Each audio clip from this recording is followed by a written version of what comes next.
Hello friends, कैसे हैं आप सब। मेरा नाम प्रणय मिश्राम है और आज मैं आपका स्वागत करता हूँ the Hindu current affairs simplified classes में। और आज हम कवर करेंगे सारे इंपॉर्टेंट आर्टिकल जो स्टेट पब्लिक सर्विस कमीशन और यूपीएससी में इंपॉर्टेंट है। तो चलिए शुरू करते हैं आज के पहले आर्टिकल से। पर इससे पहले मैं आज आपको यह बता दूं कि कल जो है यूपीएससी का रिजल्ट आया। तो जैसे कि मैंने भी इस बार मेंस दिया था पर मेरा क्लियर नहीं हो पाया। सो आई होप कि अगले बार हो जाए। तो एक हम आज का सेशन शुरू करेंगे एक मोटिवेशन कोट से। यह कोट क्या बोलता है कि देखिए कैसा है, आपकी लाइफ में कोई भी नहीं आएगा जो आपकी मदद करे। ठीक है। No one is coming to get you in the gym. No one is coming to make you work. No one is coming to make you rich. No one is coming to save you. Take responsibility now और let all those dreams fade away. आपको अपनी life की responsibility खुद लेनी पड़ेगी, नहीं तो आपके सारे सपने किसी ना किसी दिन ऐसे ही चकनाचूर हो जाएंगे और आप कुछ नहीं कर पाओगे। इसलिए बेटर है आज ही आप उठो, अपने रिस्पॉन्सिबिलिटी लो और अपनी लाइफ को चेंज करो। ठीक है। तो अब चलिए पहले आर्टिकल पे हम मूव करते हैं। नाउ पहला आर्टिकल है अम, कैसा अभी रिसेंटली क्या हुआ है, जो लोकसभा के जो एमपी थे उनको एक्सपेल किया गया है। ठीक है। वह तृणमूल कांग्रेस के एमपी थे जिनका नाम है महुआ मोइत्रा। ठीक है। उनको लोकसभा से एक्सपेल कर दिया गया है फ्राइडे को। ठीक है। और उनको क्यों एक्सपेल किया गया है? एक केस है जिसके तहत उनको एक्सपेल किया है जिसका नाम है कैश फॉर क्वेरी केस। ठीक है। यानी यह उन पर आरोप लगाया गया है कि उन्होंने कैश लिया है क्वेश्चन पूछने के लिए मिनिस्टर्स से। ठीक है। नाउ अब इथिक्स कमेटी में यह बोला है कि जो महुआ मोइत्रा का जो एक्ट है वह it is an unbecoming of an MP. मतलब यह एक एमपी को शोभा नहीं देता है जो उन्होंने एक्ट किया है कि जिसमें उन्होंने कैश लेके क्वेश्चंस पूछे हैं। ठीक है।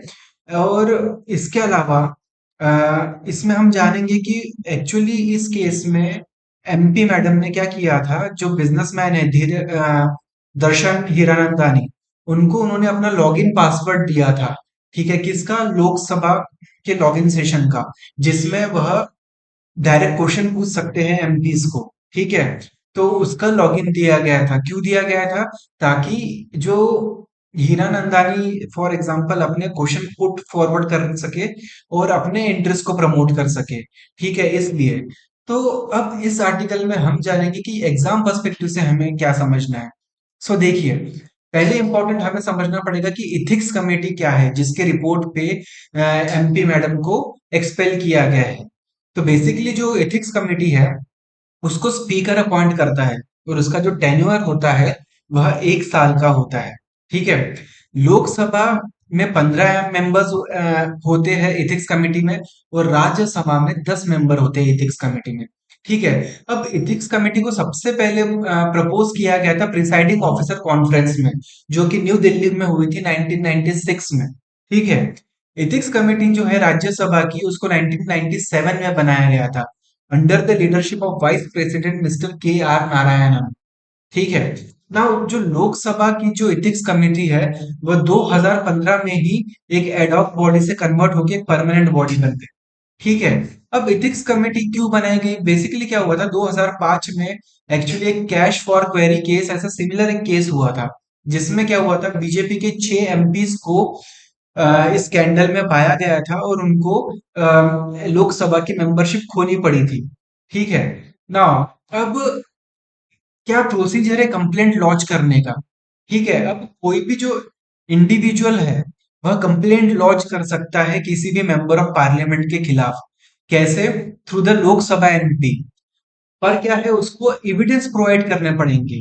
ठीक है। और जो स्पीकर है अपना लोकसभा का, उसके पास अथॉरिटी है कि वह रिफर कर सकता है इस कंप्लेंट को किसी भी एमपी के खिलाफ। किसको? टू द एथिक्स कमिटी को। ठीक है। फिर क्या होता है, एथिक्स कमेटी इंक्वायरी करेगी और फिर अपने रिकमेंडेशन स्पीकर को देगी। ठीक है। और बाद में स्पीकर उसको लोकसभा पे रखेगा, जिसपे क्या होगा, हाउस में डिस्कशन होगा और फिर अगर रेजोल्यूशन पास होता है तो एमपीज को हाउस से निकाल दिया जाएगा। ठीक है। अब इसके अलावा हम और एक कमेटी के बारे में पढ़ेंगे जिसका नाम है प्रिविलेज्ड कमेटी। अब प्रिविलेज कमेटी क्या है? बेसिकली क्या होता है, जो भी एमपीज है और जो पार्लियामेंट एज अ होल है उसके कुछ प्रिविलेजेस होते हैं। ठीक है। जैसे कि फॉर एग्जांपल जो एमपी है वह अपना कंडक्ट फ्रीली बिना किसी डर के कर सके लोकसभा राज्यसभा के अंदर, तो उनको कुछ प्रिविलेजेस दिए गए हैं। यानी वो उनको फ्रीडम ऑफ स्पीच है।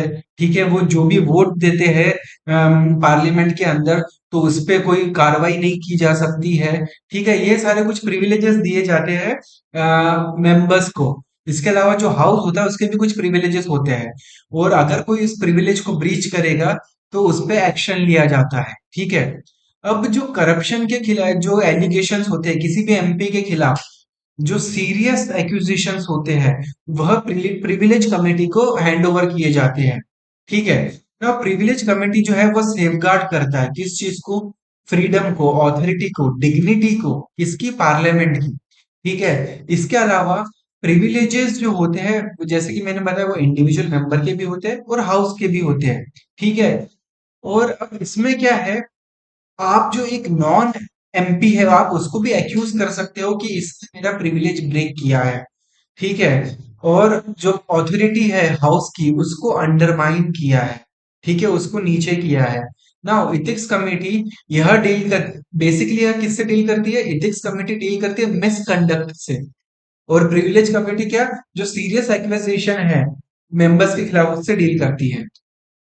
नाउ अब क्या होता है, किसी पार्लियामेंट्री लॉ में ऐसा नहीं बताया गया है कि प्रिविलेजेस बेसिकली क्या है, पर यह क्या है, ब्रिटिश पार्लियामेंट्री कन्वेंशन के तौर पे हम आज भी इस चीज को मानते आ रहे हैं कि क्या होते हैं प्रिविलेजेस। ठीक है। नाउ ब्रीच ऑफ प्रिविलेज क्या होता है, फॉर एग्जांपल कोई भी आप एक्शन लेते हो जिसपे आप एमपीज के बिहेवियर पे एक रिफ्लेक्शन डाल रहे हो, या फिर किसी पार्लियामेंट पे, या फिर किसी पार्लियामेंट की कमेटी पे अगर आप कोई आपके बिहेवियर से आपके एक्शन से कुछ रिफ्लेक्शन हो रहा है जो कि उसकी अथॉरिटी को लोअर करता है, तो उसके खिलाफ फिर एक्शन लिया जाता है। ठीक है। नाउ अब ये इसमें क्या क्या हो सकता है, जैसे कि फॉर एग्जांपल आपने कुछ न्यूज़पेपर आर्टिकल पब्लिश कर दिया, कुछ एडिटोरियल पब्लिश कर दिया, या फिर कोई स्टेटमेंट दे दिया, या फिर कोई टीवी या मैगजीन में इंटरव्यू दे दिया, जिसमें क्या हो रहा है कि आप ऐसी बातें बोल रहे हैं जिससे कि एमपी या फिर कोई पार्लियामेंट या फिर किसी कमेटी के खिलाफ आप क्रिटिसाइज कर रहे हो, उसकी डिग्निटी को लोअर कर रहे हैं, तो इसको माना जाएगा breach of the privileges. Now अब जो प्रिविलेज कमेटी होती है उसके भी 15 मेंबर होते हैं लोकसभा में, और राज्यसभा में उसके 10 मेंबर होते हैं। ठीक है, लोकसभा में इस कमेटी को नॉमिनेट कौन करता है, स्पीकर, और राज्यसभा में जो प्रिविलेज कमेटी होती है इसको नॉमिनेट करता है कौन, चेयरमैन। और चेयरमैन कौन है, हमारे वाइस, ठीक है, वाइस प्रेसिडेंट हमारे चेयरमैन होते हैं राज्यसभा के। ठीक है। नाउ राज्यसभा जो होती है, जो उसके डेप्यूटी चेयरमैन होते हैं वह हेड करते हैं प्रिविलेज कमेटी को राज्यसभा। ठीक है। अब ना जो पावर और फंक्शन है, ठीक है, क्या क्या होते हैं, अब बेसिकली क्या होते हैं, जब भी एक क्वेश्चन आता है प्रिविलेज का तो इस प्रिविलेज कमेटी को प्रेजेंट किया जाता है। फिर वह कमेटी अपनी रिपोर्ट बनाएगी, फिर हाउस के चेयरमैन को देगी, फिर वह चेयरमैन क्या होगा, हाउस में अपनी रिपोर्ट रखेगा, फिर उस पे वोटिंग होगी, फिर उस हिसाब से क्या होगा, डिसीजन लिया जाएगा एक्सपल्शन ऑफ अ मेंबर का। ठीक है। और तो यह सारी चीजें थी जो बेसिकली हमें इस आर्टिकल में एग्जाम पर्सपेक्टिव से जाननी है। ठीक है, अब जो भी मैंने बताया, अगर आप चाहते हैं तो मैं इसके रिटर्न नोट्स और पीडीएफ भी आपको फॉरवर्ड कर दूंगा, बस आप मुझे कमेंट सेक्शन में बताइए कि आपको इसके रिटर्न नोट्स भी चाहिए डिटेल में। ठीक है, तो चलिए अब नेक्स्ट आर्टिकल पे हम मूव करेंगे। अब ये जो आर्टिकल है ये बेसिकली क्या है, अब रिसेंटली प्राइम मिनिस्टर ने क्या, जो हमारे प्राइम मिनिस्टर है उन्होंने ग्लोबल इन्वेस्टर समिट जो अभी उत्तराखंड में हुआ था उसमें क्या बोला है कि उन्होंने प्रपोज किया है कि एक वेट इन इंडिया जैसा मूवमेंट होना चाहिए इंडिया में। क्या है वेट इन इंडिया, बेसिकली क्या है, कई बार आप देखते हो कि बड़े बड़े जो सेलिब्रिटीज है, ठीक है, या बड़े बड़े जो रिच बिजनेसमैन है वो आजकल क्या करते हैं, डेस्टिनेशन वेडिंग करते हैं। और डेस्टिनेशन वेडिंग में वो कहाँ जाते हैं, यूरोप जाते हैं, या फिर अदर कंट्रीज में जाके वो डेस्टिनेशन वेडिंग करते हैं। तो हमारे पीएम साहब का यह कहना है कि आप उत्तराखंड में जाइए। ठीक है, वहां पे आप हिमालयाज में जाइए और वहां पे आप डेस्टिनेशन वेडिंग कीजिए। ठीक है, हिली रीजन में जाके आप डेस्टिनेशन वेडिंग कीजिए, rather देन आप फॉरेन कंट्रीज में जाए। तो बस हमें इस आर्टिकल में यह जानना है कि वेड इन इंडिया बेसिकली क्या था। ठीक है। अब हम मूव करते हैं नेक्स्ट इंपॉर्टेंट आर्टिकल पे। अब इस आर्टिकल में हम बेसिकली जानेंगे कि फिक्स डोज कॉम्बिनेशन क्या है बेसिकली। अब रिसेंटली क्या हुआ है, जो ग्रुप ऑफ एकेडमिक्स है, कहाँ से, इंडिया, कतार, यूके से, उन्होंने क्या किया है, एक स्टडी पब्लिश की है, कहाँ पे, journal of pharmaceutical policy and practices में। ठीक है, उसमें यह बोला गया है कि अनअप्रूव्ड और जो बैंड जो अपना फिक्स्ड डोज कॉम्बिनेशन के जो एंटीबायोटिक्स है, जो बैन है और जो अनअप्रूव्ड है, उनको सेल किया जा रहा है इंडिया में। अब क्या है, इंडिया में जो है 60.5% फिक्स डोज कॉम्बिनेशन वाले एंटीबायोटिक्स है, जो कि अनअप्रूव्ड है। ठीक है, और अनदर 9.9% जो है वह सेल किए जाते हैं उन पे बैन होने के बावजूद। ठीक है, अब बेसिकली क्या है, ये फिक्स डोज कॉम्बिनेशन जो है, यह बेसिकली क्या है, इसमें एंटीबायोटिक होता है। ठीक है, एंड और क्या है, बिकॉज ऑफ द, क्या होता है, बढ़ते जा रहा है क्या, एंटी माइक्रोबियल रेजिस्टेंस, यह बढ़ते जा रहा है। क्यों? क्योंकि फिक्स डोज कॉम्बिनेशंस का आप गलत तरीके से इस्तेमाल कर रहे हो, इसके वजह से एंटी माइक्रोबियल रेजिस्टेंस है, वह भी धीरे धीरे बढ़ते जा रहा है। नाउ फिक्स डोज कॉम्बिनेशन जो है, इसमें क्या होता है, एक या उससे ज्यादा ड्रग्स को इस्तेमाल होता है, किस चीज में, किसी भी डिजीज को ट्रीट करने में। ठीक है, फॉर एग्जाम्पल क्या होता है, अगर कोई पेशेंट है, ठीक है, और वो एक से ज्यादा मेडिसिन ले रहा है, ठीक है, और कई बार क्या होता है, वो भूल जाता है वो मेडिसिन लेना। तो अब क्या होता है, अगर मैं सपोज एक पेशेंट है जो 3 मेडिसिन ले रहा है, और अगर मैं तीनों मेडिसिन के कॉम्बिनेशन को एक पर्टिकुलर मेडिसिन में डाल दूं, तो इसको मैं बोलूंगा फिक्स्ड डोज कॉम्बिनेशन। एक ही टैबलेट में वो तीनों मेडिसिन को अगर मैं डाल दूं तो, ठीक है, तो, और इसका एक एग्जांपल क्या है, एड्स। फॉर एग्जांपल एड्स में ऐसी fix dose combination medicine use होती है, जो कि इफेक्टिव भी प्रूव हुई है। ठीक है, पर इसका दिक्कत क्या है, इसमें एंटी माइक्रोबियल रेजिस्टेंस डेवलप होने के काफी ज्यादा क्षमता है। ठीक है, अब ड्रग जो होता है, जो भी ड्रग यानी जो मेडिसिन होते हैं, अब क्या है, कई बार जब आप दो या दो से ज्यादा इंग्रेडिएंट्स को, या दो या दो से ज्यादा मेडिसिन को आप ऐसे फिक्स डोज कॉम्बिनेशन की एक टैबलेट बना के अगर बेचोगे, तो दिक्कत क्या है, हो सकता है कि उसके इंग्रेडिएंट आपस में ही रिएक्ट कर जाए, और उसकी जो एक्चुअल थेरापेटिक जो वैल्यू हो, जो ट्रीटमेंट की वैल्यू हो, वह बहुत कम हो, या ना कि बराबर हो, या तो फिर यह हो सकता है कि वो ड्रग ही एक टॉक्सिक ड्रग में कन्वर्ट हो जाए। ठीक है, तो इसलिए यह जरूरी है कि जो फिक्स डोज कॉम्बिनेशन वाले जो मेडिसिन है, वह एक प्रॉपर अप्रूवल प्रोसीजर्स के थ्रू जाना चाहिए, नहीं तो क्या होगा, बहुत उसके हेल्थ परिणाम बहुत नुकसानदायक हो सकते हैं। नाउ अब जो फिक्स डोज कॉम्बिनेशन है, अब यह क्या करती है, देखो क्या होता है, अब जो लायबिलिटीज है अंडर वेरियस लॉ, अब उससे बचने के लिए क्या होता है, ये जो फिक्स डोज कॉम्बिनेशन वाली दवाइयां बनाई जाती है। क्यों ऐसा होता है, देखिए, एक ड्रग ऑर्डर, ठीक है, ड्रग प्राइस कंट्रोल ऑर्डर है। अब इसके अंदर क्या है, गवर्नमेंट क्या करती है, प्राइस फिक्स करती है किसी भी इंडिविजुअल ड्रग्स का। ड्रग्स यानी बेसिकली मैं मेडिसिन की बात में कर रहा हूँ। ठीक है, अब क्या होता है, जब मैं एक इंडिविजुअल ड्रग का तो गवर्नमेंट ने एक फिक्स प्राइस कर दिया है, जिसकी वजह से आप प्राइस इंक्रीज नहीं कर सकते हो। पर अगर मैं फिक्स कॉम्बिनेशन ड्रग बनाता हूँ, तो क्या होता है, अब इसमें सिंगल ड्रग तो है नहीं, मल्टीपल ड्रग है। तो इसमें क्या होगा, मैं गवर्नमेंट की स्क्रूटिनी से बच जाऊंगा, गवर्नमेंट अब मेरे को पकड़ नहीं पाएगी, और इससे क्या होगा, जो गवर्नमेंट एक फिक्स प्राइस करती है मेडिसिन पे, वो नहीं हो पाएगा, और मैं अपने मन मुताबिक उस मेडिसिन का प्राइस रख पाऊंगा। तो इसलिए क्या है, आजकल बहुत सारे pharmaceutical companies fix dose combination के ड्रग जानबूझ के बनाती है। ठीक है, अब इसके अलावा देखिए क्या है,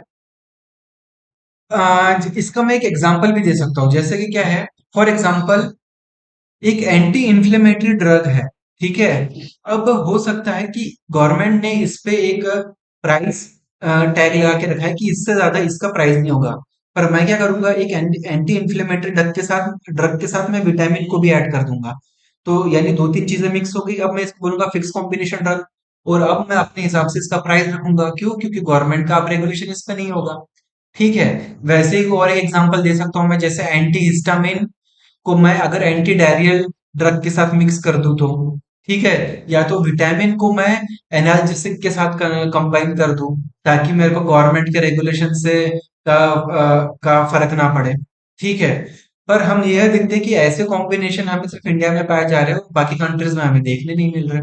ठीक है, अब इसके अलावा तो हम क्या चाहते हैं, एक स्टैंडर्ड बॉडी हो जो इस चीज पे ध्यान रखे, वो टेस्ट करे इस ड्रग को, उनकी क्वालिटी को। ठीक है, और दिक्कत क्या है, जब कोई स्टैंडर्ड्स ना हो जो रिकॉग्नाइज बाय लॉ हो, ठीक है, तो पॉसिबिलिटी है कि जो मैन्युफैक्चरर है वो अपने मन मुताबिक इसका प्रोडक्शन करेंगे। ठीक है, और उनको क्योंकि ये पता है कि उनके खिलाफ कोई कार्रवाई नहीं होने वाली है ड्रग एंड कॉस्मेटिक एक्ट 1940 के तहत। ठीक है, नाउ अब जब ये जो फिक्स ड्रग कॉम्बिनेशंस जो है, जब आप उसको सैंपल करोगे मार्केट में और सेंड करोगे टेस्ट के लिए, तो क्या होता है, बहुत सारी गवर्नमेंट लेबोरेटरीज जो होती है वह इन फार्मास्यूटिकल कंपनीज से ही पूछती है कि आप हमें बताइए कि आपके ड्रग का टेस्ट करने का क्या प्रोटोकॉल है। तो इससे क्या होगा, फिर फार्मास्यूटिकल इंडस्ट्री क्या करेगी, अपने ही स्टैंडर्ड प्रोवाइड करेगी गवर्नमेंट को, जिससे कि उनका ड्रग फेल ना हो, है ना। तो यह कुछ चीजें हैं जो ऑथर मेंशन करते हैं। इसके अलावा क्या है, अब ये जो फिक्स ड्रग कॉम्बिनेशन है, क्या ये कुछ नया इनोवेशन है? नहीं। बेसिकली आप क्या कर रहे हो, एक दो चीजों को मिक्स करके आप बना रहे हो, तो इससे कुछ क्या नया इनोवेशन हो रहा है? नहीं, यह एक सूडो इन्वेंशन है। ठीक है, तो इस पे कंट्रोल करना बहुत ज्यादा जरूरी हो चुका है नाउ। पर हमें यह भी जानना है कि क्या इन मेडिसिन का सेल बिना किसी डॉक्टर के प्रिस्क्रिप्शन के पॉसिबल है? नहीं, आजकल हम देखते हैं कि कई बार फार्मास्यूटिकल कंपनीज और डॉक्टर का नेक्सस होता है। कम और डॉक्टर कई बार वही मेडिसिन प्रिस्क्राइब करते हैं जिनका जिन डॉक्टर्स का उन फार्मास्यूटिकल कंपनीज के साथ टाई अप होता है, ताकि उनको और पैसा मिले। ठीक है, पर हमें यह भी जानना चाहिए कि मोस्ट ऑफ द डॉक्टर्स जो है यह भी मानते हैं कि हो सकता है कि जो ड्रग है, जो मेडिसिन है, उसको ऑलरेडी गवर्नमेंट ने टेस्ट किया है, तो मेरे को कोई टेंशन लेने की जरूरत नहीं है, हो सकता है वो ड्रग अच्छी ही हो। तो कई बार हम बोल सकते हैं कि डॉक्टर का भी पूरी तरह से इसमें गलत रोल नहीं है। ठीक है, अब ऐसा नहीं है कि एफडीसी की जो है, ये फिक्स्ड ड्रग कॉम्बिनेशन के मेडिसिन का प्रॉब्लम अभी अभी आया है। 1978 से ही गवर्नमेंट के नजर में यह प्रॉब्लम आ गया था। ठीक है, पर तब क्या था, कोई ऐसा सिस्टम नहीं था under drug and cosmetic act 1940 कि हम सेफ्टी को इंश्योर कर सके। ठीक है, इन ड्रग्स की। ठीक है, 1982 में पार्लियामेंट क्या करती है, एक लॉ को चेंज करती है और सेंट्रल गवर्नमेंट को पावर देती है कि वह मैन्युफैक्चर जो है किसी भी स्पेसिफिक ड्रग का, जिसका कोई थेरापेटिक वैल्यू नहीं है, ट्रीटमेंट की वैल्यू नहीं है, उसको बैन कर सके। ठीक है, 1988 में क्या होता है, सेंट्रल गवर्नमेंट अपने रूल्स को अमेंड करती है। ठीक है, और न्यू ड्रग्स इंक्लूडिंग जो फिक्स्ड कॉम्बिनेशन है, उनको अब सबमिट करना पड़ेगा क्या, प्रूफ कि वह सेफ है। ठीक है, उस ड्रग की कोई इफिकेसी है, किसको, drug controller general of India को यह सबमिट करना पड़ेगा, फार्मास्यूटिकल कंपनीज को। ठीक है, अब यह जो अमेंडमेंट है, इन्होंने यह भी क्लियर कर दिया है कि जो स्टेट ड्रग कंट्रोलर है वह ग्रांट नहीं कर सकते परमिशन, लाइसेंस, किसके लिए, मैन्युफैक्चरिंग के लिए, किसको, फार्मास्यूटिकल कंपनीज को। कौन सी, वह ड्रग्स जो डायरेक्टर जनरल जो है हमारे इंडिया के, वो अगर किसी ड्रग को अप्रूव ना करे, तो स्टेट के जो ड्रग कंट्रोलर है वह मैन्युफैक्चरिंग को अलाउ नहीं कर सकते हैं। ठीक है, तो यह जो कुछ चीजें थी इस आर्टिकल में इंपॉर्टेंट थी। अब इस आर्टिकल में आपको मैंने जो स्टार्टिंग में बताया था, एक टर्म जिसका नाम है एंटी माइक्रोबियल रेजिस्टेंस। अब आप सोचेंगे ये एंटी माइक्रोबियल रेजिस्टेंस बेसिकली क्या है। तो जो एंटी माइक्रोबियल रेजिस्टेंस है, यह बेसिकली एक रेजिस्टेंस है जो माइक्रो ऑर्गेनिजम्स होते हैं, जैसे कि बैक्टीरिया, वायरस या फिर कोई फंगस या पैरासाइट, वह ये रेजिस्टेंस एक्वायर कर लेते हैं अपने अंदर। ठीक है, किसी भी ड्रग के खिलाफ, यानी अगर मैं मेडिसिन खाता हूं कोई, तो इस बैक्टीरिया पे उसका असर ही नहीं होगा। क्यों? क्योंकि उन्होंने एक अपने बॉडी में रेजिस्टेंस डेवलप कर लिया है इस मेडिसिन के खिलाफ। इसको बोलते हैं एंटी माइक्रोबियल रेजिस्टेंस। ठीक है, नाउ अब वर्ल्ड हेल्थ ऑर्गेनाइजेशन ने भी आइडेंटिफाई किया है इस एंटी माइक्रोबियल रेजिस्टेंस को कि यह एक टॉप 10 थ्रेट में आता है ग्लोबल हेल्थ के लिए। ठीक है। नाउ अब यह जो माइक्रो ऑर्गेनिज्म है जो रेजिस्टेंट डेवलप करते हैं किसी भी मेडिसिन के खिलाफ, हम उनको सुपर बग्स बोलते हैं। ठीक है। अब इसका मैं एक एग्जांपल भी देता हूँ। इंडिया में क्या है, हर साल लगभग 56,000 जो न्यूबॉर्न बेबीज हो है वह हर साल मर जाते हैं। क्यों मर जाते हैं? सेप्सिस, सेप्सिस नाम की डिजीज के वजह से। और यह डिजीज क्यों होती है? उस ऑर्गेनिज्म की वजह से होती है जिसने अपने आप में रेजिस्टेंस डेवलप कर लिया है फर्स्ट लाइन ऑफ एंटीबायोटिक के खिलाफ। ठीक है ना। अब जो Indian council of medical research ने एक स्टडी पब्लिश की है, यह बोला गया था कि जो कोविड पेशेंट थे उन्होंने जिन्होंने यह जो ड्रग रेजिस्टेंस इन्फेक्शन डेवलप कर लिया था उनमें मोर्टिलिटी जो रेट थी वो 50 से 60% थी। यानी जिनमें यह ड्रग रेजिस्टेंस पाया गया कोविड पेशेंट में, उनमें तो बहुत ज्यादा डेथ हुई थी। ठीक है। अब यह कुछ चीजें थी इंपॉर्टेंट इस आर्टिकल में। अगर मैं चाहूँ तो आपको और भी बहुत सारी चीजें बता सकता हूँ एएमआर के बारे में, एंटी माइक्रोबियल रेजिस्टेंस के बारे में। और अगर आप चाहते हो कि मैं इस पे एक डिटेल लेक्चर बनाऊं कि एक्चुअली एंटी माइक्रोबियल रेजिस्टेंस क्या है, क्योंकि ये इंपॉर्टेंट एग्जाम पर्सपेक्टिव से, तो आप मुझे कमेंट सेक्शन में बताइए। मैं जरूर इस पे एक नया वीडियो टोटल डिटेल में बताऊंगा आपको। ठीक है। तो अब नेक्स्ट वीडियो पे हम मूव करते हैं। अब यह जो लेक्चर है, ये सॉरी, ये जो आर्टिकल है, अब ये आर्टिकल है इंडिया और श्रीलंका के बीच में।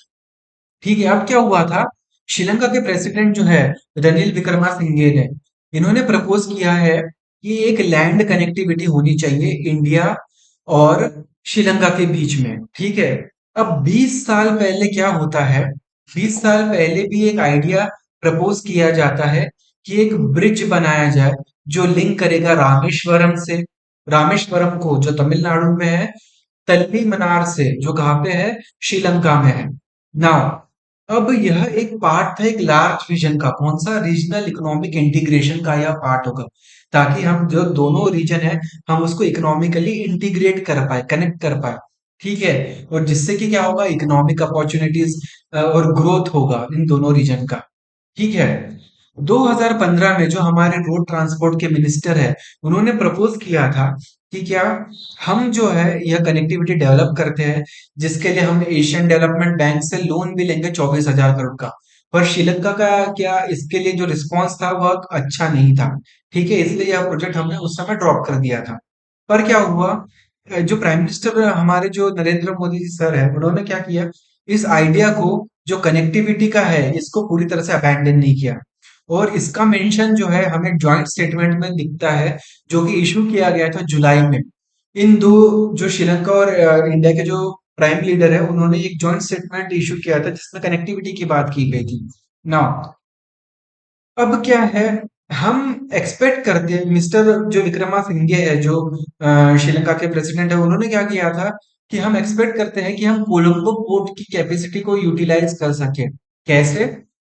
हम जो साउथ वेस्ट इंडिया है और साउथ ईस्ट इंडिया है उसके नीड्स को हम कैटर कर सके। कैसे? कोलंबो पोर्ट से जो जो अपने प्रोडक्ट्स आएंगे वह साउथ ईस्ट इंडिया में जाए, साउथ वेस्ट इंडिया में जाएंगे। और त्रिनोकुमल्ली पोर्ट में जो भी शिपमेंट के थ्रू जो प्रोडक्ट्स आएंगे वह जाएंगे साउथ ईस्ट इंडिया में। ठीक है ना। अब इसके अलावा क्या है, एक आइडिया और एक प्रपोज किया गया था किसका, कि एक इलेक्ट्रिसिटी नेटवर्क बनाया जाए इन दोनों कंट्रीज के बीच में। 1970s में यह आइडिया प्रपोज किया गया था। ठीक है। पर क्या हुआ है, 13 साल के ऊपर हो गए हैं, कंट्रीज ने एक मेमोरेंडम ऑफ अंडरस्टैंडिंग साइन किया था कि बायलैटरल हम ग्रिड बनाएंगे, पर अब तक एक सिंगल यूनिट भी इलेक्ट्रिसिटी अब तक ट्रांसमिट नहीं हो पाई है।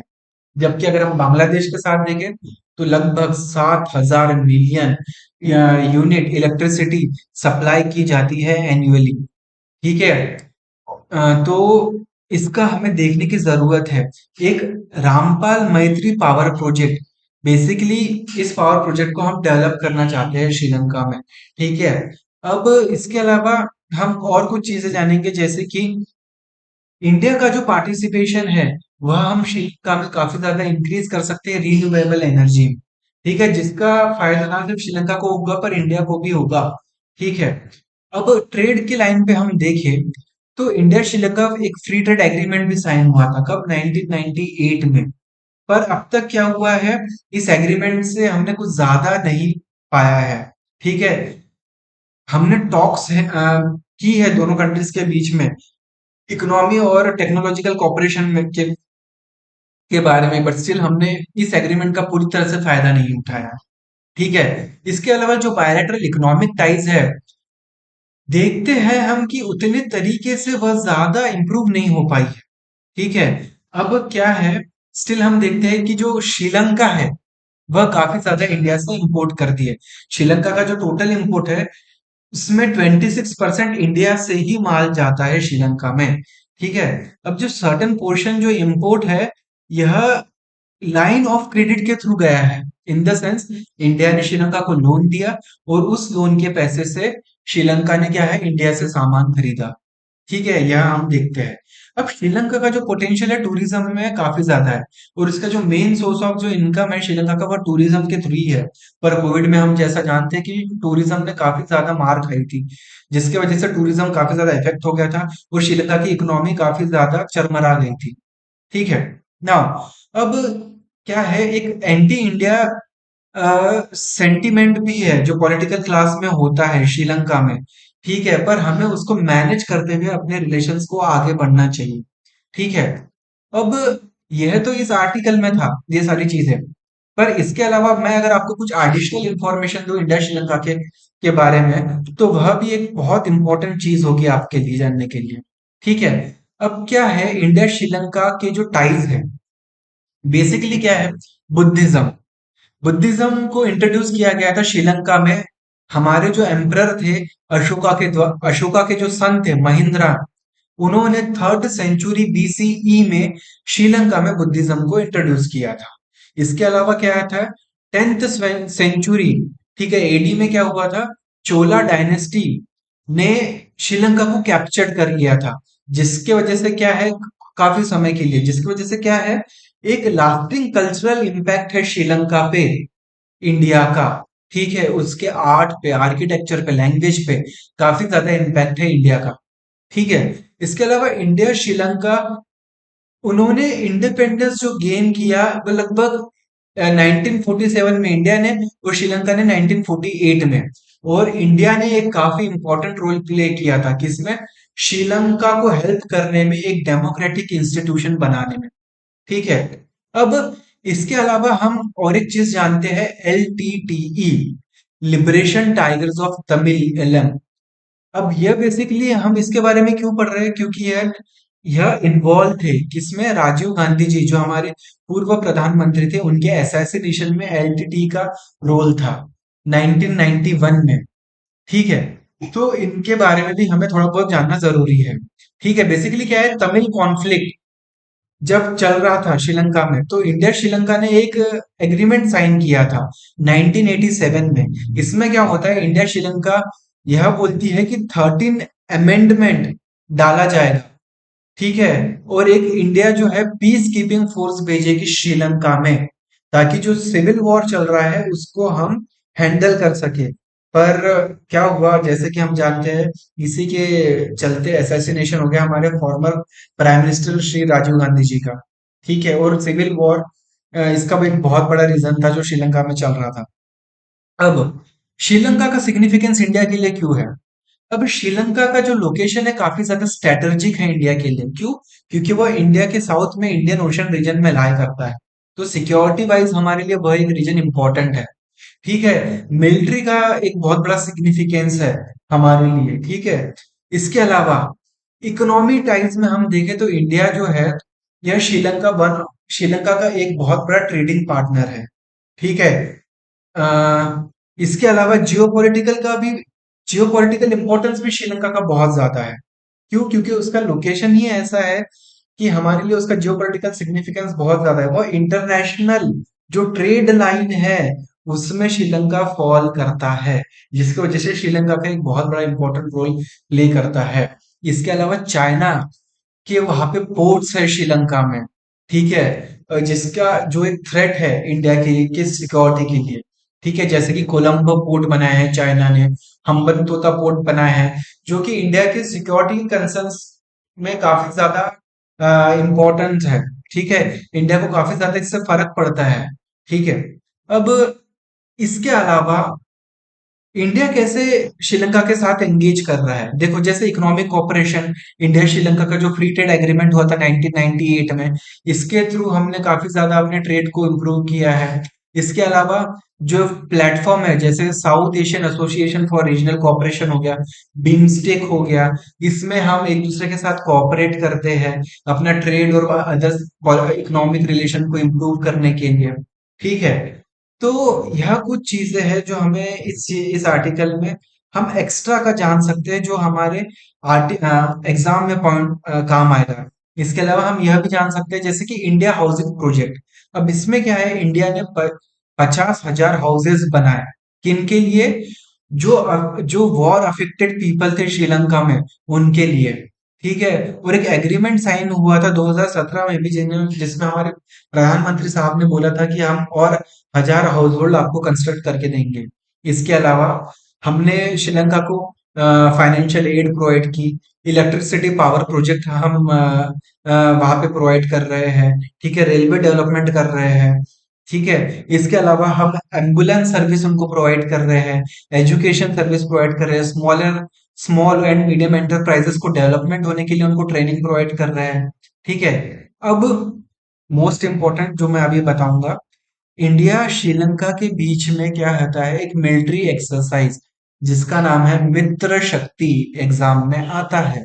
इसके अलावा नेवल एक्सरसाइज जिसका नाम है स्लिनेक्स। ठीक है, इन दो एक्सरसाइज को आप याद रख लो, मिलिट्री एक्सरसाइज मित्र शक्ति, नेवल एक्सरसाइज स्लिनेक्स, SLINEX। ठीक है, अब इंफ्रास्ट्रक्चर डेवलपमेंट। ठीक है, जैसे कि मैं आपको बता चुका हूँ कि क्या क्या हुआ है। ठीक है, अब इसके अलावा हम यह भी देखेंगे कि बेसिकली यह सारी चीजें इंपॉर्टेंट थी। अगर मैं चाहूँ तो आपको और भी बहुत कुछ बता सकता हूँ जो आपको basically UPSC mains answer writing में काम आता है। ठीक है, अगर आप चाहते हो कि मैं इस पे डिटेल वीडियो बनाऊं तो आप मुझे बताइए, मैं इंडिया श्रीलंका पे बहुत अच्छा वीडियो बना के दूंगा आपको। ठीक है, अब नेक्स्ट आर्टिकल पे मूव करते हैं। अब ये जो नेक्स्ट इंपॉर्टेंट आर्टिकल है, यह आर्टिकल है ग्लेशियर के बारे में। क्या है, आप जैसे कि जानते हो कि ग्लेशियर्स जो है काफी ज्यादा मेल्ट हो रहे हैं, और क्यों मेल्ट हो रहे हैं? क्लाइमेट चेंज की वजह से, ग्रीन हाउस गैस इफेक्ट की वजह से काफी ज्यादा ग्लेशियर का मेल्टेशन हो रहा है। ठीक है, मेल्ट हो रहे हैं। क्या है, वर्ल्ड मेट्रोलॉजिकल ऑर्गेनाइजेशन ने एक रिपोर्ट में द ग्लोबल क्लाइमेट 2011-2020 में यह बोला है कि जो आपका ग्रीन हाउस गैस है, इमिशन के वजह से, ग्रीन हाउस गैस के इमिशन की वजह से क्या हो रहा है, आइस का काफी ज्यादा मेल्ट हो रहा है, ग्लेशियर का मेल्टिंग हो रहा है। अब जो ग्लेशियर्स है वह अप्रोक्सीमेटली 1 मीटर एक साल में क्या हो रहा है, थिन हो रहे हैं, मेल्टिंग हो रही है हर साल 1-1 मीटर। कब कब से कब तक? 2011 से 2020 तक। ठीक है, अब जो ग्लेशियर जो है, यह पूरे दुनिया भर में धीरे धीरे मेल्ट होके बहुत ज्यादा छोटे छोटे होते जा रहे हैं। नाउ स्नो जो है, यह समर में टोटली मेल्ट हो रही है। भले ही हम जानते हैं कि विंटर में स्नोफॉल होता है, पर समर में क्या हो रहा है, उतनी ज्यादा गर्मी हो रही है, स्नो मेल्ट हो रहा है। अब मैं इसका एक एग्जांपल बताऊं, जैसे कि अफ्रीका में जो ग्लेशियर्स है, कहाँ कहाँ पे? रेवेंजुआरी माउंटेन, माउंट कीनिया। ठीक है, ऐसा प्रोजेक्ट किया जा रहा है कि 2030 तक वो पूरी तरह से डिसअपियर हो जाएंगे। इसके अलावा माउंट किलिमंजारो का जो ग्लेशियर है वह 2040 तक डिसअपियर हो जाएगा, ऐसा बोला जा रहा है। अब मैं आपको इसकी लोकेशन भी दिखा सकता हूँ। अब जैसे ये देखिए, आप जैसे देख रहे होंगे। ठीक है, ये है माउंट कीनिया। ठीक है, केनिया में। ठीक है, यह है जो उसके नीचे आप देख रहे हैं ये बॉक्स में, यह है माउंट किलिमंजारो। ठीक है, तंजानिया में। ठीक है, इसके अलावा आप यहाँ देख सकते हो, ठीक है, उगांडा के पास माउंट रेवेंजोरी। ठीक है, तो ये 3 माउंटेन्स है जिसके बारे में अभी अभी मैंने बताया, जिसका जो ग्लेशियर है काफी ज्यादा स्पीड से क्या हो रहा है, मेल्ट हो रहा है, 2030-2040 तक वो पूरी तरह से खत्म होने वाले हैं। ठीक है। अब क्या है, अब ग्लेशियर मेल्ट हो रहा है तो इससे दिक्कत क्या है, ग्लेशियल लेक्स बनते हैं। ठीक है, और ग्लेशियल लेक आउटबर्स्ट फ्लड होता है। क्यों? क्योंकि ग्लेशियर मेल्ट होंगे तो ग्लेशियर लेक में ज्यादा पानी आ जाएगा, और जब बहुत ज्यादा पानी आ जाएगा तो वो क्या होगा, उसमें फ्लडिंग होने की पॉसिबिलिटी है, जिससे कि बहुत ज्यादा और इकोनॉमिक लॉस हो सकता है, ह्यूमन लॉस हो सकता है। ठीक है, फ्लडिंग हो सकती है। ठीक है। और जब वाटर, अब क्या होता है, इस ग्लेशियर मेल्टिंग का जो वाटर होता है, यह इससे बहुत बड़े बड़े फ्लड्स आ चुके हैं। जैसे 2013 में जो बहुत एक फेमस उत्तराखंड फ्लड आया था। ठीक है। अब इसी साल जैसे हमें पता है, चुंगथांग डैम जो है सिक्किम में, ठीक है, वहां पे एक है साउथ लोनाक लेक। ठीक है, उसमें फ्लड हो गया था। क्यों? क्योंकि ग्लेशियर मेल्ट हो गए थे। ठीक है, जिसके वजह से क्या हुआ था, काफी ज्यादा एक डाउनस्ट्रीम फ्लो हो गया था वाटर का, जिससे काफी ज्यादा लोगों की मौत भी हुई थी। ठीक है। अब मैं आपको लोनाक लेक भी मैं दिखा देता हूँ। ठीक है, आप ये देखिए, यह है सिक्किम। ठीक है, में आप ये देख सकते हैं, येलो स्पॉट यहाँ पे है। ठीक है, लोनाक लेक। ठीक है, और यहाँ पे है लोनाक ग्लेशियर। ठीक है, तो इसका आप लोकेशन ध्यान पे रख सकते हो, क्योंकि एग्जाम में कई बार क्या ज्योग्राफी से रिलेटेड क्वेश्चन पूछे जाते हैं। ठीक है। अब इसके अलावा क्या है, एक रिपोर्ट पब्लिश हुई थी international centre for integrated mountain development के द्वारा। इन्होंने कहा है कि जो ग्लेशियर लेक्स है वो डिसअपियर हो रहे हैं हिंदू कुश वाले रीजन में। यह कितने 65% तक डिसअपियर हो चुके हैं 2010 तक। ठीक है, इस प्रीवियस डिकेड में। ठीक है, और जो करंट रेट जो चल रहा है ग्रीन हाउस गैस इमिशन का, इससे यह एक्सपेक्टेड है कि जो टेम्परेचर है वह इंक्रीज हो जाएगा, कितना, लगभग 2.5 से 3 degree Celsius by the end of this century.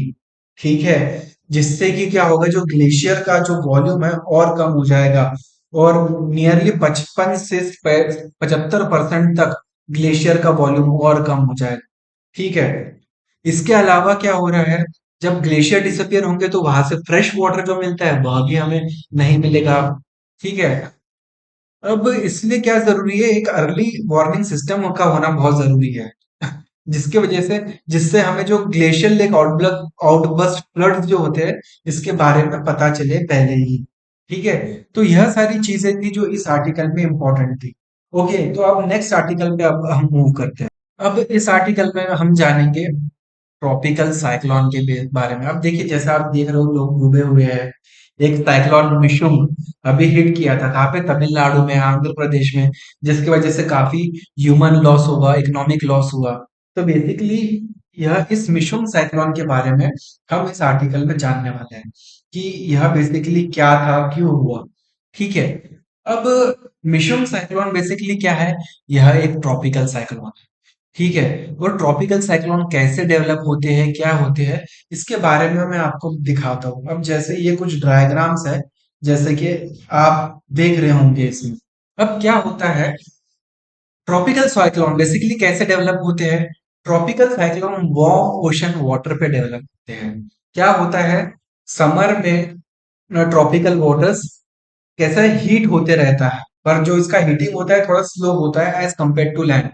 तो नवंबर, अक्टूबर नवंबर आते आते तक क्या होता है, ओशन का टेम्परेचर बढ़ जाता है, लगभग 26-27 डिग्रीज या उससे ऊपर चले जाता है। अब इसके वजह से क्या होता है, टेम्परेचर बढ़ गया तो क्या होता है, जैसे आप जानते हो कि टेम्परेचर बढ़ गया तो वाटर का हीटिंग होगा, हीटिंग होगा तो क्या होगा, वाटर एक्सपांड होगा, एक्सपांड हुआ तो क्या हुआ, उसका इवापोरेशन स्टार्ट होगा। ठीक है, और एक लो प्रेशर कंडीशन डेवलप हो जाएगी। ठीक है, इससे क्या होगा, अब जैसे कि आप इस डायग्राम में देख भी रहे होंगे कि वाटर हीट हो चुका है, एक्सपांड हुआ हो चुका है, इवापोरेट हो चुका है ऊपर। अब जैसे जैसे वह ऊपर जा रहा है, वह क्लाउड्स फॉर्मेशन चालू कर देगा। ठीक है, क्लाउड्स फॉर्मेशन चालू कर देगा। ठीक है, और पर हम क्या देखते हैं, जब वार्म ओशन होता है, अब वार्म ओशन है उसमें क्या है, कंटिन्यूअस सप्लाई ऑफ वाटर होते जा रहा है। तो इससे क्या है, जो क्लाउड है और बड़ा बड़ा होते जा रहा है और इंटेंस लो प्रेशर क्रिएट होते जा रहा है। ठीक है। और इस इंटेंस प्रेशर की वजह से अब क्या होता है, यहाँ पे बहुत ज्यादा लो प्रेशर जैसे आप नीचे देख पा रहे हो। अब इस डायग्राम में आप देखो क्या हो रहा है, यहाँ पे नीचे यह एक अब साइक्लोन तैयार हो रहा है। कैसे साइक्लोन हो रहा है, नीचे बहुत ज्यादा एक्सट्रीम लो प्रेशर है। अब क्या है, लो प्रेशर होने की वजह से क्या है, जो एयर है हाई प्रेशर से लो प्रेशर की तरफ मूव करना स्टार्ट करती है। और जब ये एयर एयर मूव करती है तो कोरियोलिस फोर्स की वजह से यह डिफ्लेक्ट हो जाती है। अब जैसे ही यह एयर यहाँ पे आएगी तो क्या करेगी, साइक्लोनिक कंडीशन यहाँ तैयार करेगी। ठीक है। और इस एयर का क्या होगा, हीटिंग की वजह से अपवर्ड मूवमेंट स्टार्ट हो जाएगा एयर का। ठीक है। अब जैसे कि आप देख रहे हो, ये देखो एयर आ रही है, इंटेंस लो प्रेशर है। अब इसके वजह से एयर जो है अब ऊपर मूव करते जा रही है। ठीक है।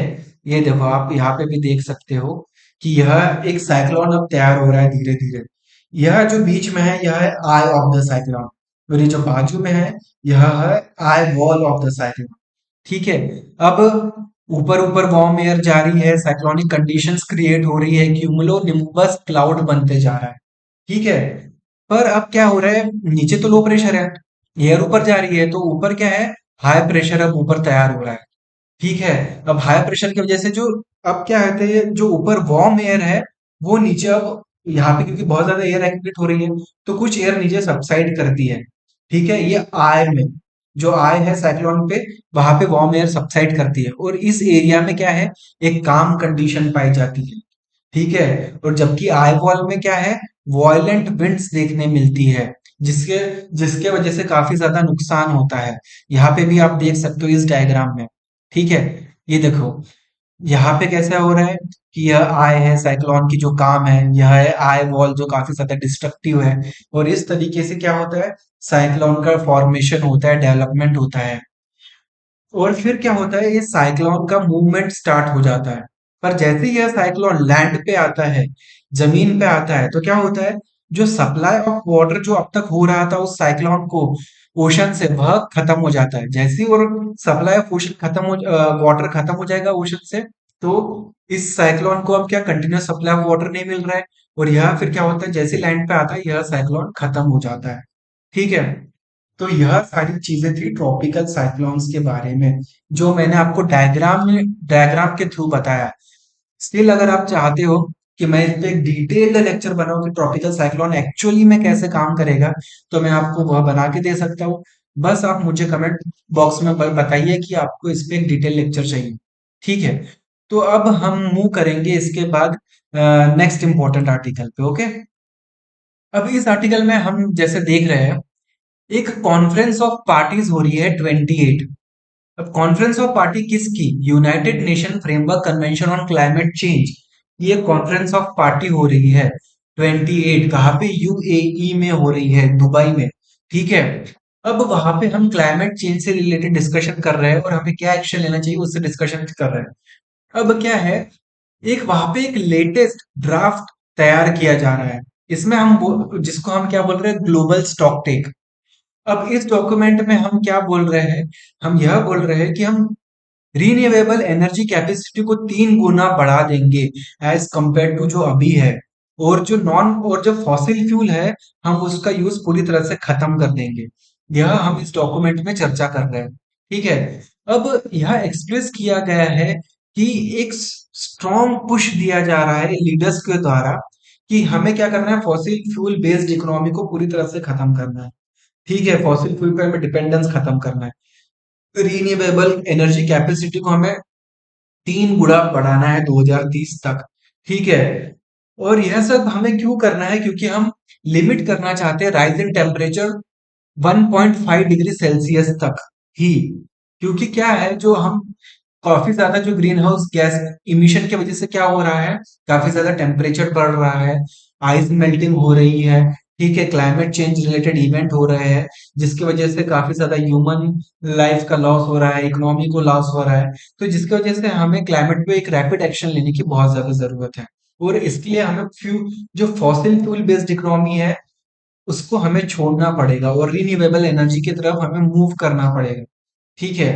तो पर क्या है, दिक्कत यह है कि इंडिया जो है इस एग्रीमेंट को के पक्ष में नहीं है। इंडिया इसको नहीं ज्वाइन करना, इस एग्रीमेंट को एग्री नहीं करती है। अब क्यों एग्री नहीं करती है? क्यों? क्योंकि अब इस एग्रीमेंट में बोला जा रहा है कि हम फॉसिल फ्यूल को पूरी तरह से खत्म करेंगे, उस पर डिपेंडेंट नहीं रहेंगे। पर इंडिया का जो एनर्जी जनरेशन है, लगभग 70% हमारी एनर्जी जनरेशन कोल पे डिपेंडेंट है। ठीक है, और अगर कोल ही नहीं रहा तो हमारा इकोनॉमिक डेवलपमेंट कैसा रहेगा, जीडीपी डेवलपमेंट कैसा रहेगा? क्योंकि 70% हमारी एनर्जी कहाँ से, कोल से ही आती है। पर दिक्कत, सबसे बड़ी बात और एक ये है कि जो 80% ग्रीन हाउस गैस जो इमिट हो रही है वह फॉसिल फ्यूल्स के कंजम्पशन, कंबशन से ही हो रही है। ठीक है, और इंडिया क्या बोलती है, सॉरी, हम कोल का यूज नहीं छोड़ सकते। ठीक है, क्योंकि यह हमारे डेवलपमेंट के लिए जरूरी है, हमारे स्टैंडर्ड ऑफ लिविंग को इम्प्रूव करने के लिए जरूरी है। ठीक है, और ये जो ट्रिपलिंग जो रिन्यूएबल एनर्जी कैपेसिटी है, यह तो बेसिकली इंडिया ने ही प्रपोज किया था। कब? जब अभी G20 की मीटिंग हुई थी। ठीक है, और इंडिया ने भले ही खुद इसको G20 की मीटिंग में सपोर्ट किया था, पर आज जब कॉन्फ्रेंस ऑफ पार्टीज 28 की मीटिंग हो रही है तो इंडिया इसको सपोर्ट नहीं कर पा रही है। क्यों? क्योंकि इंडिया का एक डेवलपमेंट एजेंडा है जो फॉसिल फ्यूल पे बेस्ड है। तो इसलिए हम पूरी तरह से इसको हम सपोर्ट नहीं कर सकते हैं।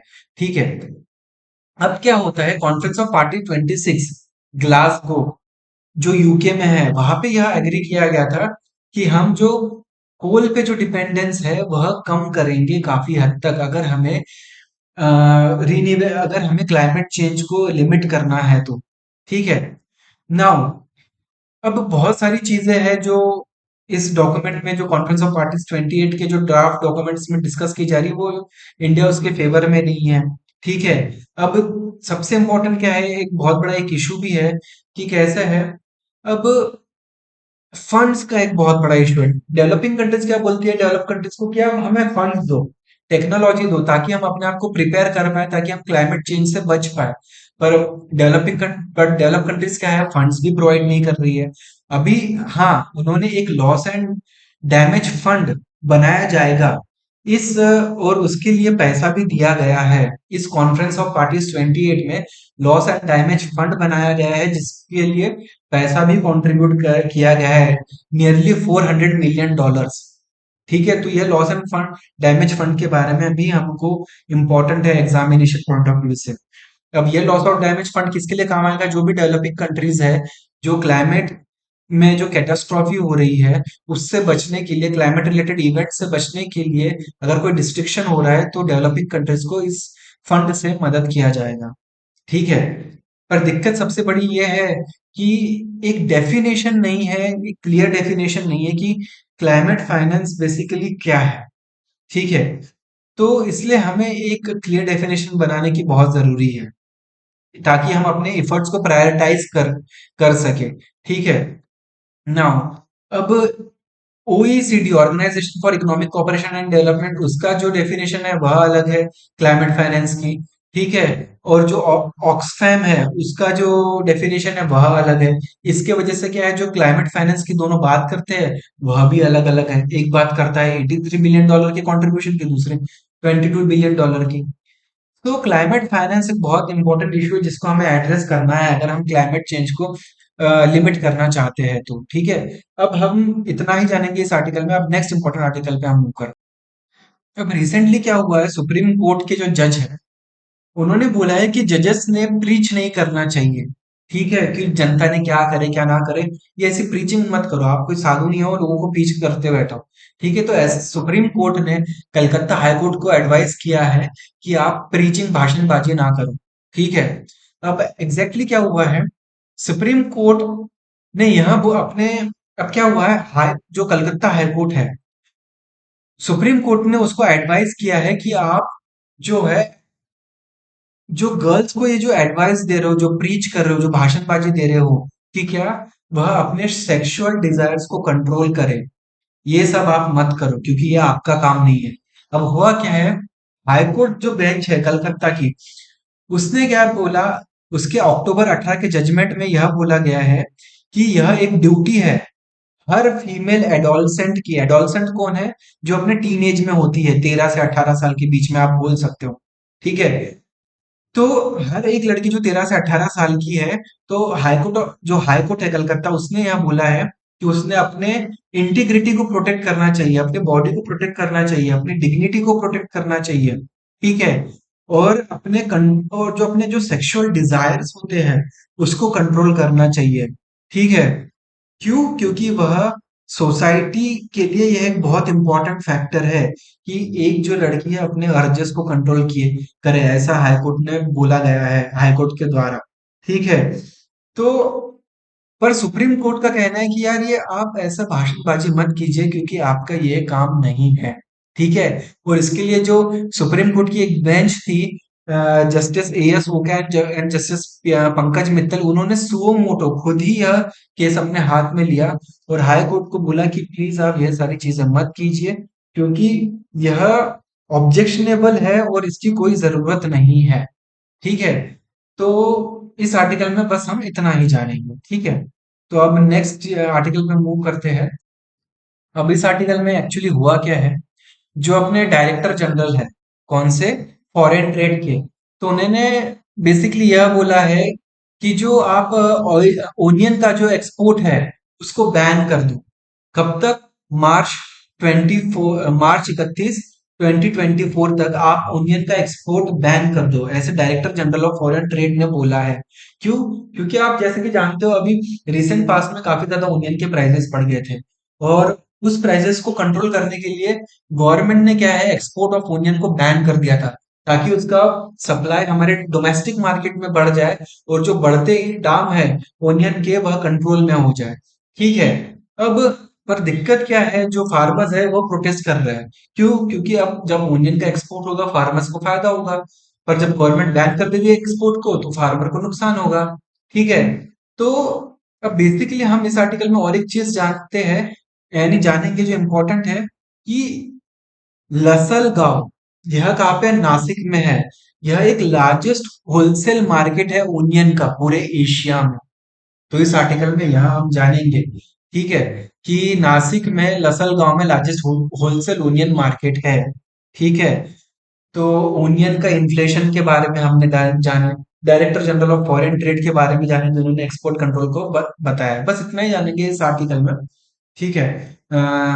That's it. अब हम नेक्स्ट आर्टिकल पे मूव करते हैं।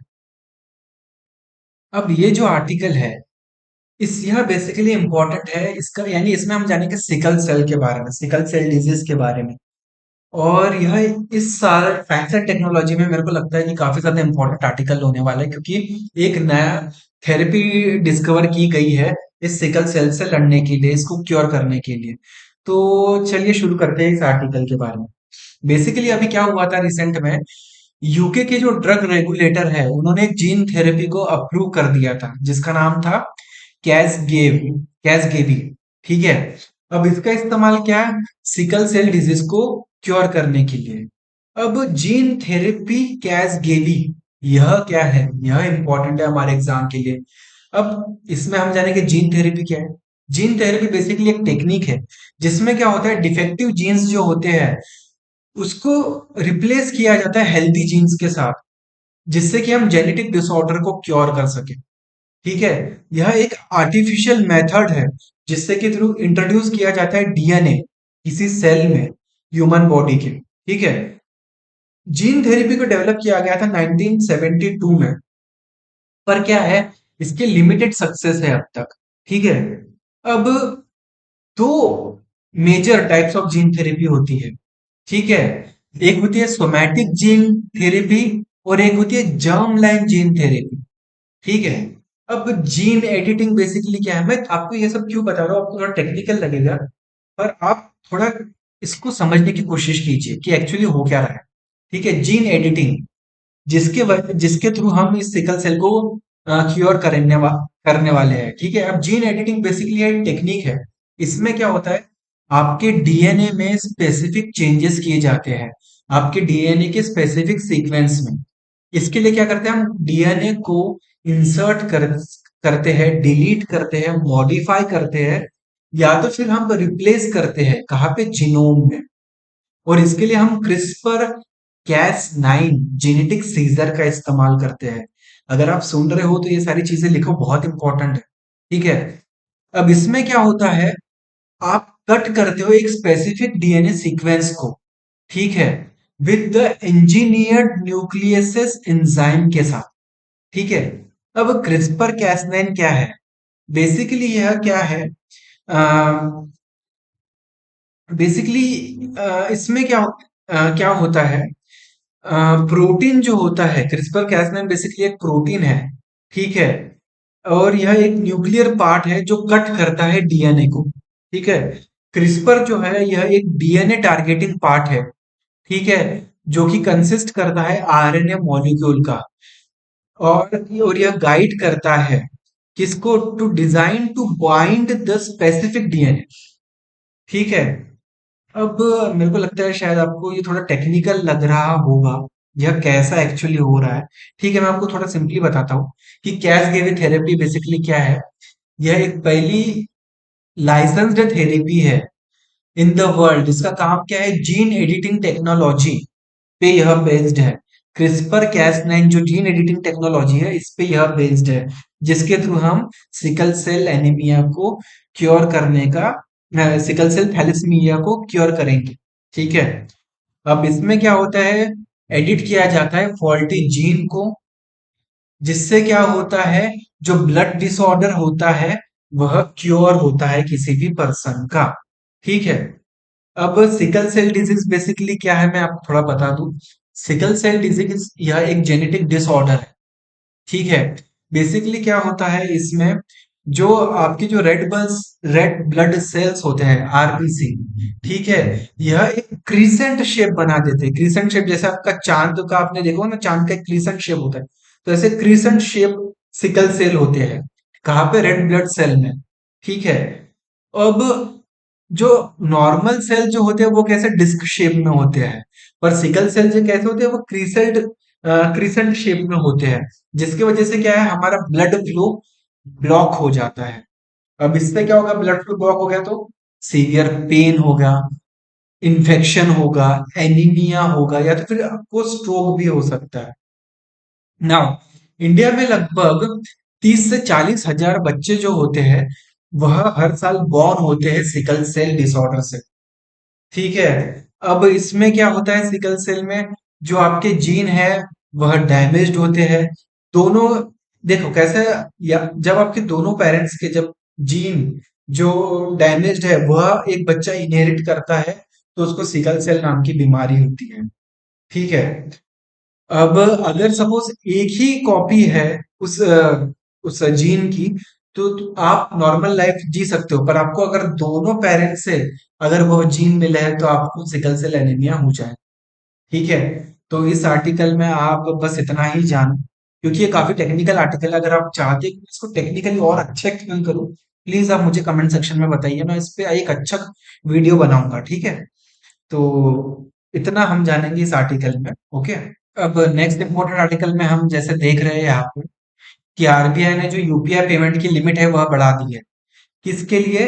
हेल्थ केयर और एजुकेशन के लिए। यानी कि अब 5 लाख तक के जो है आप यूपीआई पेमेंट कर सकते हो हेल्थ केयर और एजुकेशन में, ठीक है। और जो ई पेमेंट है क्रेडिट कार्ड और इंश्योरेंस का भी, वह भी बढ़ा दिया गया है, इसको 1 लाख रुपए तक कर दिया गया है।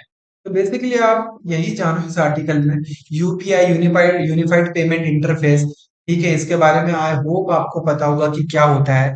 आप बहुत सारे लोग फोन पे यूपीआई जैसे चीजें इस्तेमाल करते होंगे जिसमें आप डिजिटल पेमेंट करते होंगे। तो बेसिकली ये वही है कि आप यूपीआई पेमेंट की जो लिमिट है उसको बढ़ा दिया गया है, ठीक है। National payment corporation of India ने यह यूपीआई नाम का एक पेमेंट सेटलमेंट सिस्टम बनाया गया है, जिससे कि आप डिजिटल ट्रांजैक्शन को और इम्प्रूव कर सके, ठीक है। तो अगर आपको एक डिटेल इंफॉर्मेशन चाहिए कि national payment corporation of India क्या है, यूपीआई कैसे काम करता है, ठीक है, ये जो एप्स है पेटीएम फोन पे ये कैसी बनाई जाती है, तो आप मुझे बताइए। मैं इस पे एक सेपरेट आपको लेक्चर बनाऊंगा, वो मैं आपको डिटेल में सारी चीजें बताऊंगा। क्यों? क्योंकि कैसा है, करंट अफेयर्स के लेक्चर में हर एक चीज को बहुत डिटेल में एक्सप्लेन करना मुश्किल है। स्टिल मैं आपको जितना हो सके उतना डिटेल में बता रहा हूँ चीजें, ओके। अब और एक चीज है कि इंडिया जो है अभी सेम डे सेटलमेंट पे मूव हो रहा है। इसका मतलब क्या है, अब क्या होता है, जब आप शेयर, जैसे कि नॉर्मल भाषा में आप शेयर सबको पता होगा। अब क्या होता है, आप शेयर खरीदते बेचते हो, ठीक है। तो आप जब शेयर खरीदते बेचते हो तो क्या होता है, अभी करंटली इसका सेटलमेंट होता है। फॉर एग्जांपल, मैंने आज एक शेयर खरीदा, तो उसका T+1 डे में आज सेटलमेंट होता है। यानी अगर आज मैंने कोई शेयर खरीदा है, तो हो सकता है आज मैं पेमेंट करूं और वो शेयर मुझे कंपनी कल डिलीवर करे, यानी T+1 डे। पर अभी क्या कर रहा है, सेबी जो बोल रहा है, security and exchange board of India, वह बोल रहा है कि अब सेटलमेंट उसी दिन होना चाहिए। मतलब मैंने आज ही शेयर खरीदा और आज ही मेरे को उसका शेयर की डिलीवरी भी हो गई और मेरा पेमेंट भी हो गया उसी डे में। तो उसको बोलेंगे हम T+0 डे। ठीक है। तो बस ये सारे इंपॉर्टेंट आर्टिकल थे आज के। ठीक है। आई होप कि आपको ये सेशन पसंद आया होगा। और जैसे कि मैंने हर आर्टिकल के बाद बताया है, आपको हर एक चीज का डिटेल वीडियो चाहिए, आप मुझे प्लीज बताइए, मैं हर एक चीज का बहुत अच्छे से डिटेल वीडियो बताऊंगा। इसलिए मुझे हर दिन अपने आर्टिकल्स अपलोड करने में टाइम हो रहा है, क्योंकि मैं आपको थोड़ा बेस्ट और डिटेल कंटेंट देने की कोशिश कर रहा हूँ। मैं सिर्फ आपको ऊपर ऊपर से न्यूज़पेपर के आर्टिकल पढ़ के नहीं बताता हूँ। ठीक है।